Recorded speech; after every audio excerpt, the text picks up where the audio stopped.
புதுச்சேரி காமராஜர் மணிமண்டபத்தில் புதுச்சேரி வருவாய்த்துறை சார்பில் தேர்ந்தெடுக்கப்பட்ட 30 நபர்களுக்கு துணை வட்டாட்சியர் பதவிக்கான பணி ஆணைகளை துணைநிலை ஆளுநர் கைலாஷ்நாதர் வழங்கினார்.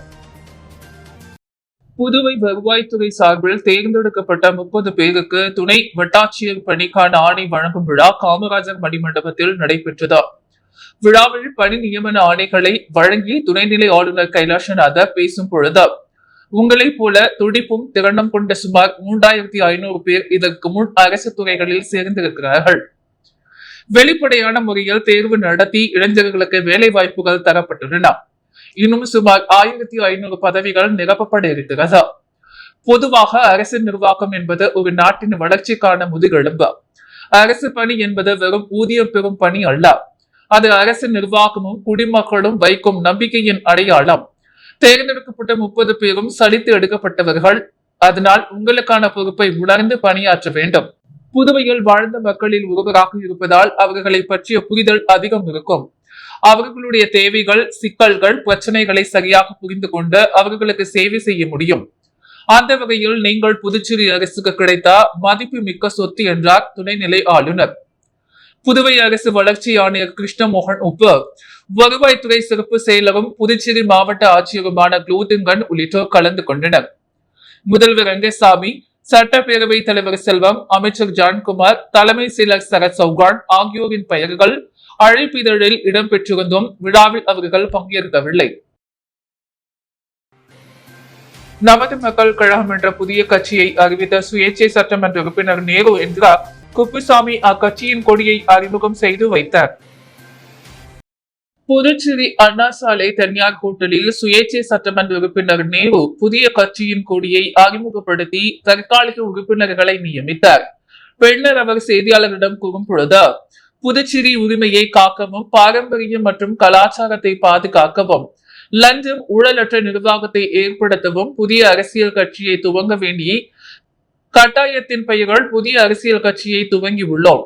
நமது மக்கள் கழகத்தின் NMK தற்காலிகமாக பொறுப்பாளர்களாக அனைத்து உறுப்பினர்களின் ஒப்புதலோடு தலைவராக நேரு, துணைத் தலைவராக சீதாராமன், பொதுச் செயலாளராக விநாயகம், இணை பொதுச் செயலாளராக சுந்தர்ராஜு, பொருளாளராக செல்வம் நியமிக்கப்பட்டுள்ளனர் என்பது மக்கள் கழகம் கட்சியின் கொடியின் மேல்புறம் கீழ்ப்புறம் சிவப்பு நிறமும் நடுவில் வெள்ளை நிறமும் மையத்தில் மஞ்சள் நிறத்தில் வட்ட வடிவம் இடம்பெற்றுள்ளது.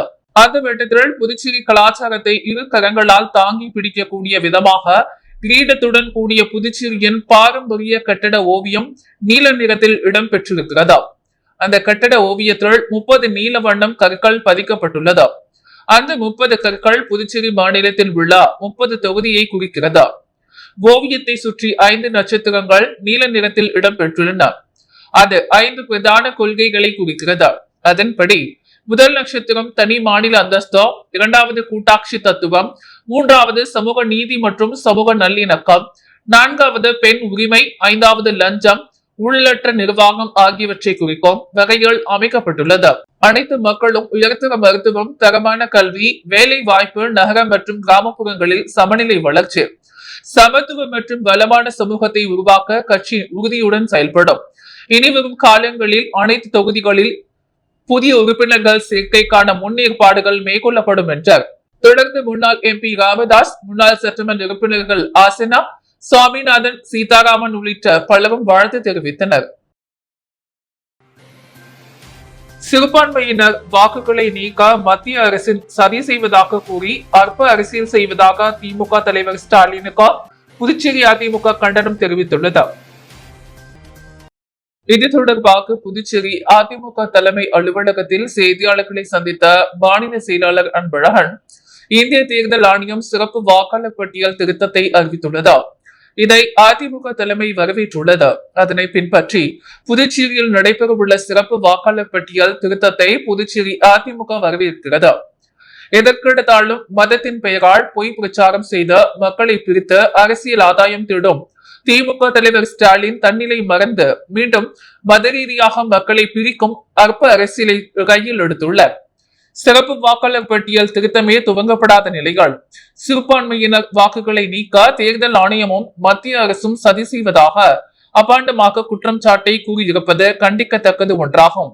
சிறுபான்மை மற்றும் பெரும்பான்மை மக்களிடையே தவறான கருத்துக்களை கூறி பிரிவினை ஏற்படுத்துவதை ஏற்றுக்கொள்ள முடியாதா? புதுச்சேரியில் 10 ஆண்டுகளுக்கு முன் மரணமடைந்தவர்களுடைய பெயர்களும் வாக்காளர் பட்டியலில் இடம்பெற்றிருக்கிறது. வெளிமாநில மற்றும் வெளிநாடுகளில் வசிக்கக்கூடியவர்களின் இரட்டை வாக்குரிமை ஆகியவற்றை உடனடியாக நீக்கம் செய்ய தேர்தல் ஆணையம் நடவடிக்கை எடுக்க வேண்டும் என்றார். புதுச்சேரி லாஸ்பேட்டை சிவசுப்பிரமணிய கோவிலில் நடைபெற்ற சூரசம்ஹார விழாவில் முன்னாள் சபாநாயகர் VP சிவக்கொழுந்து கலந்து கொண்டு சுவாமியை வழிபட்டார். புதுச்சேரி லாஸ்பேட்டை சிவசுப்பிரமணிய கோவிலில் கந்த சஷ்டி பெருவிழா கடந்த 22ஆம் தேதி துவங்கி நடைபெற்று வருகிறது. இதையொட்டி தினமும் சுவாமிக்கு இருவேளையும் யாகசாலை பூஜைகள், சிறப்பு அபிஷேக ஆராதனைகளும், இரவு சுவாமி வீதி உலாவும் நடைபெற்று வருகிறது. மேலும் சிங்கமுக சூரன் முருகப்பெருமானுடன் போருக்கு செல்லும் நிகழ்ச்சியை தொடர்ந்த சக்திவேல் வாங்குதல் நிகழ்ச்சி நடைபெற்றது. நேற்றிரவு சூரசம்ஹாரம் நிகழ்ச்சி நடந்தது. இதில் முன்னாள் சபாநாயகர் VP சிவக்கொழுந்து கலந்து கொண்டு சுவாமியை வழிபட்டார்.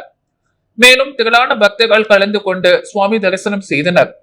இந்த சூரசம்ஹார விழாவில் கலந்து கொண்ட பக்தர்களுக்கு முன்னாள் சபாநாயகர் சிவக்கொழுந்து தனது சொந்த செலவில் பாதாம் பால் வழங்கினார். அப்போது NR காங்கிரஸ் நிர்வாகிகள் பலர் உடனிருந்தனர். இந்த விழாவிற்கான ஏற்பாடுகளை ஆலய நிர்வாகிகள் சிறப்பாக செய்திருந்தனர்.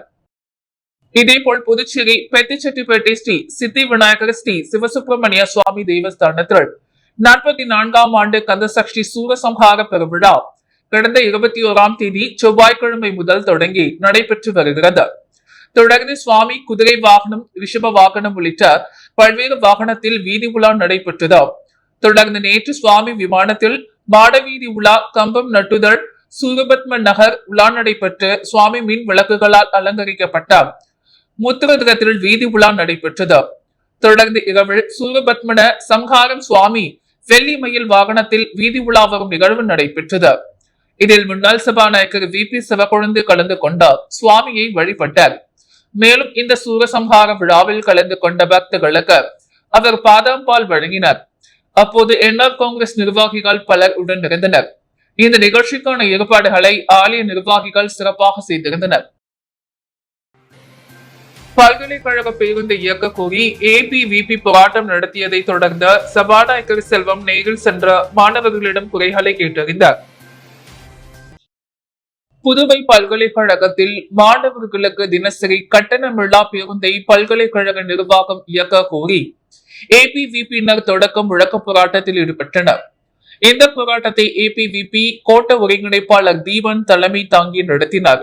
இந்த போராட்டத்தில் பல்கலைக்கழக நிர்வாகம் 5 ஆண்டுகளாக புதுவையை சார்ந்த மாணவர்களை வஞ்சித்து வருவதாகவும் 1500 புதுவை மாணவர்கள் நலனை காத்திட அவர்களுக்கு உடனடியாக கட்டணமில்லாத தினசரி பேருந்தை இயக்கிட வேண்டும் என்ற கொட்டு மழையிலும் நனைந்து கொண்டு முழக்கங்களை எழுப்பினர்.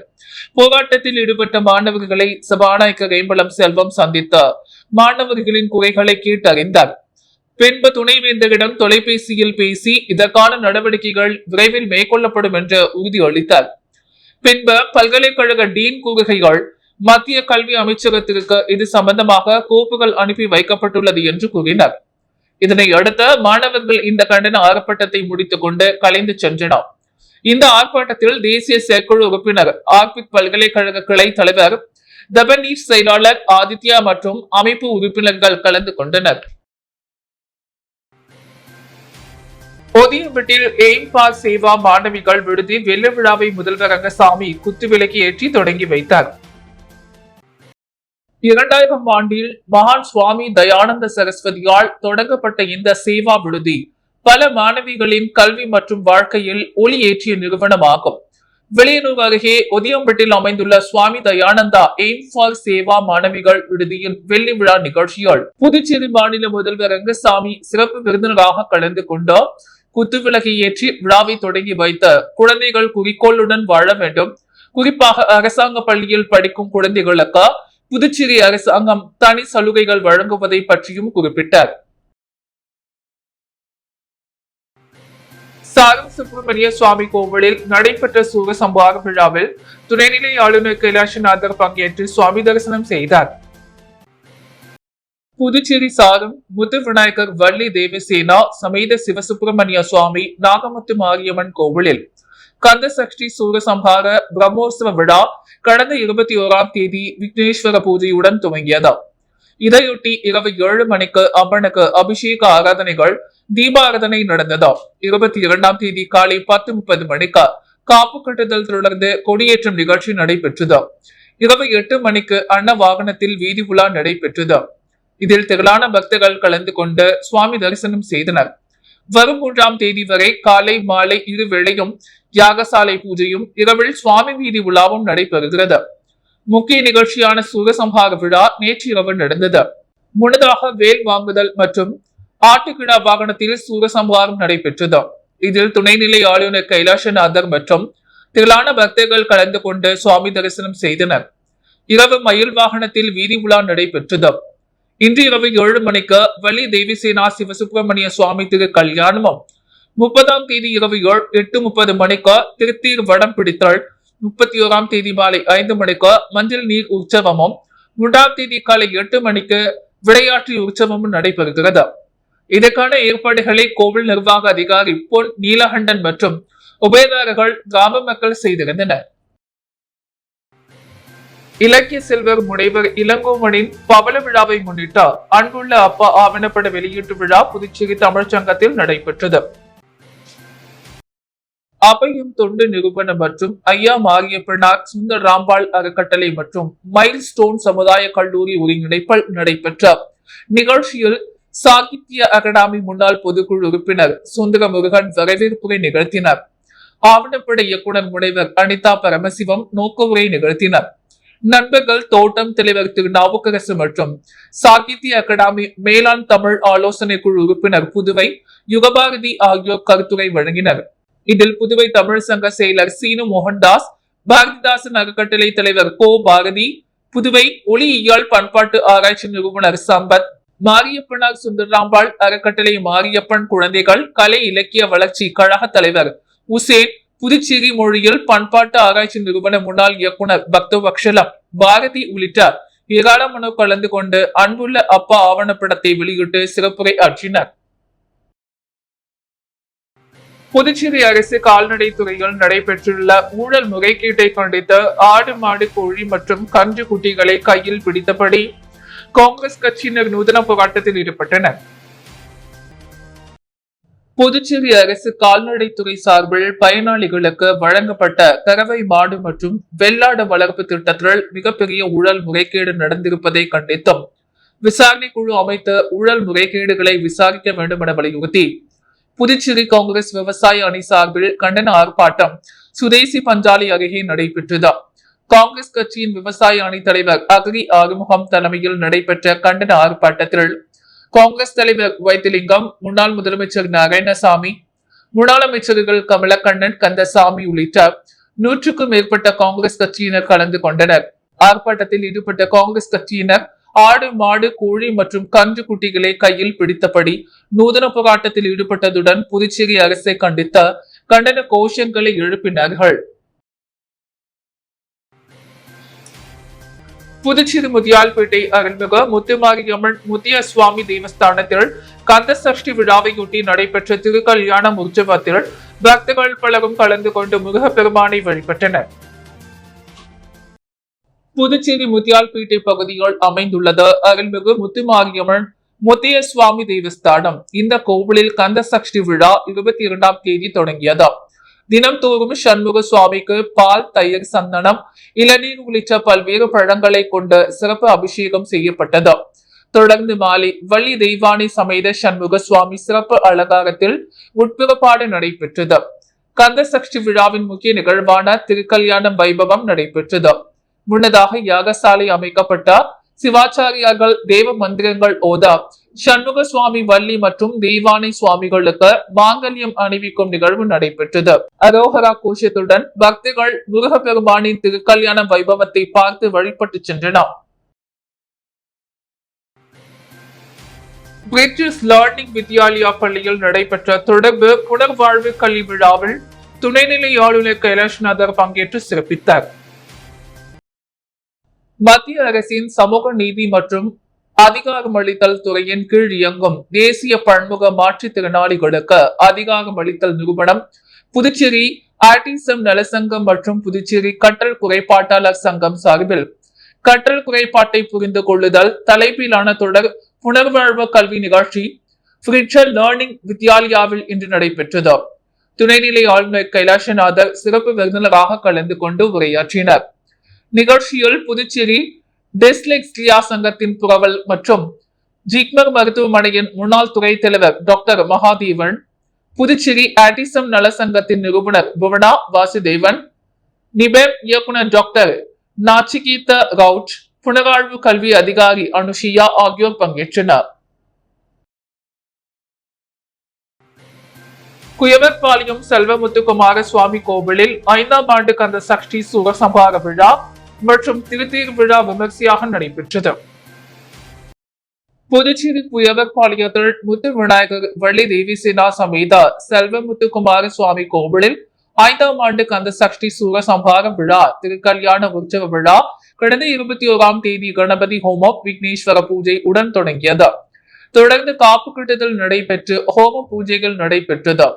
5ஆம் நாளில் ஹோம பூஜைகள் நடைபெற்று சுவாமி திருக்கல்யாணம் முகூர்த்த கால் நடுதல் விழா நடைபெற்று தொடர்ந்து ஸ்ரீ பராசக்தி இடமிருந்து வேல் வாங்குதல் நிகழ்ச்சி நடைபெற்றது. தொடர்ந்து சிங்கமுகம் சூரசம்ஹார விழா 108 கனிகளால் லலிதா சகசர நாம பூஜை சுவாமி உள்புறப்பாடு நடைபெற்றது. நேற்று இரவு சூரபத்ம சூரமகார விழா சம்ஹார வேலுக்கு சிறப்பு அபிஷேகம் திருத்தேர் புறப்பாடு நடைபெற்றது. முன்னதாக சுவாமிக்கு சிறப்பு பூஜைகள் செய்யப்பட்ட மகா தீபாரதனை காட்டப்பட்டது. இதில் திரளான பக்தர்கள் பல கலந்து கொண்டனர். மேலும் 29ஆம் தேதி மஞ்சள் நீரோட்ட விழா, 30ஆம் தேதி ஊஞ்சல் உற்சவ சேவையும் நடைபெற உள்ளது. இதற்கான ஏற்பாடுகளை ஆலய நிர்வாகம் அதிகாரி செந்தில்குமார், தலைவர் கணேஷ், துணைத் தலைவர் ரமேஷ் என்கிற சிவராமன், செயலாளர் கோபால், பொருளாளர் கணேஷ், உறுப்பினர் இந்திரா மற்றும் விழா குழுவினர்கள் ராஜேஷ், கிருஷ்ணமூர்த்தி, ஸ்டீபன், ராஜ், வினோத், ராமகிருஷ்ணன் மற்றும் கந்தசஷ்ட உற்சவதாரர்கள், உபயதாரர்கள் உட்பட பலர் சிறப்பாக செய்து வருகின்றனர். விஸ்வ ஹிந்து பரிஷத் சார்பில் உருளையன்பேட்டை தொகுதிகள் தென்னஞ்சாலை வீதி முருகன் ஆலயத்தில் சிறப்பு வேல் பூஜை நடைபெற்றது. விஸ்வ ஹிந்து பரிஷத் சார்பில் உருளையன்பேட்டை தொகுதியில் தென்னஞ்சாலை வீதி முருகன் ஆலயத்தில் சிறப்பு வேல் பூஜை நடைபெற்றது. இதில் பாரதிய ஜனதா கட்சியின் வர்த்தக பிரிவின் மாநில இணை அமைப்பாளர் மதன் நிகழ்ச்சியில் சிறப்பு அழைப்பாளராக கலந்து கொண்டார். மேலும் மாநில பொதுக்குழு உறுப்பினர் வைத்தியநாதன், மாநில செயற்குழு உறுப்பினர் தேன்மொழி, மாநில சிறப்பு அழைப்பாளர் கணபதி, முன்னாள் தொகுதி தலைவர் தனசேகரன், மூத்த உறுப்பினர் செங்கதிர், பட்டியலின அணி மாநில பொருளாளர் ராஜகுரு அம்பேத்கர், தொகுதி துணைத் தலைவர் விஜயபாஸ்கர் பாபு, மேலும் பாஜக நிர்வாகிகள் வெற்றிவேல், அருள் பாலாஜி, சூர்யா, பச்சியம்மாள், மகாலட்சுமி மற்றும் விஸ்வ ஹிந்து பரிஷத் நிர்வாகிகள், ஆலய நிர்வாகிகள், முருக பக்தர்கள் உட்பட பல கலந்து கொண்டனர். இவ்விழாவில் முருக பெருமானின் அடையாளமாக விளங்கும் வேலுக்கு பால், பன்னீர், சந்தனம், விபூதி, இளநீர் போன்ற புனித பொருட்களை கொண்ட பக்தர்கள் அனைவரால் அபிஷேகம் செய்யப்பட்டது. பின்னர் பக்தர்கள் ஒன்று கூடி முருக பெருமானின் திருமாங்கல்யம், கந்த சஷ்டி கவசங்களையும் பாடி வேல் பூஜையில் கலந்து கொண்டனர். இறுதியாக சிறப்பு தீபாரதனை நடைபெற்ற பக்தர்களுக்கு பிரசாதம் வழங்கப்பட்டது. புதுச்சேரி பாரதிய ஜனதா கட்சியின் மகளிர் அணி செயற்குழு கூட்டம் தவளக்குப்பத்தில் நடைபெற்றது. புதுச்சேரி பாரதிய ஜனதா கட்சியின் மகளிர் அணி செயற்குழு கூட்டம் தவளக்குப்பத்தில் உள்ள தனியார் திருமண மண்டபத்தில் இன்று நடைபெற்றது. இக்கூட்டத்தை மாநில பாரதிய ஜனதா கட்சி மாநில தலைவர் VP ராமலிங்கம் துவக்கி வைத்தார். மகளிர் அணி தலைவி தாமரை செல்வி தலைமை தாங்கினார். மகளிர் அணி பொதுச் செயலாளர்கள் பிரியா, விஜயலட்சுமி ஆகியோர் வரவேற்றனர். பொதுச் செயலாளர் மோகன்குமார் முன்னிலை வகித்தார். மகளிர் அணி நிர்வாகிகள், உறுப்பினர்கள் உள்ளிட்டோர் கலந்து கொண்டனர். மேலும் இக்கூட்டத்தில் மத்திய அரசு கொண்டு வந்த திட்டங்களான செல்வ மகள் சேமிப்பு திட்டத்தின் மூலம் பெண் குழந்தைகளின் எதிர்கால நிதி பாதுகாப்பிற்காக சேமிப்பு திட்டத்தை பாஜக கொண்டு வந்துள்ளது. பெண்களின் பொருளாதார வளர்ச்சிக்காக தொழில் துவங்க முத்ரா திட்டம் உள்ளிட்ட பல்வேறு திட்டங்களை மத்திய அரசு கொண்டு வந்த சாதனை செய்துள்ளது. காஷ்மீரில் நடந்த படுகொலையால் இந்திய பெண்களுக்கு இழைக்கப்பட்ட அநீதிக்காக பதிலடி கொடுக்கும் வகையில் இந்திய பெண்களின் வீரத்தை பறைசாற்றும் வகையில் ஆபரேஷன் சிந்தூரை நடத்தியது. பிரதமர் மோடிக்கு புதுச்சேரி பாஜக மகளிர் அணி சார்பில் நன்றி தெரிவிக்கப்பட்ட பல்வேறு தீர்மானங்கள் நிறைவேற்றப்பட்டன. அன்றாட செய்திகளை உடனுக்குடன் தெரிந்து கொள்ள பாண்டி ஹெட்லைன்ஸ் சேனலுக்கு சப்ஸ்கிரைப் செய்து கொள்ளுங்கள்.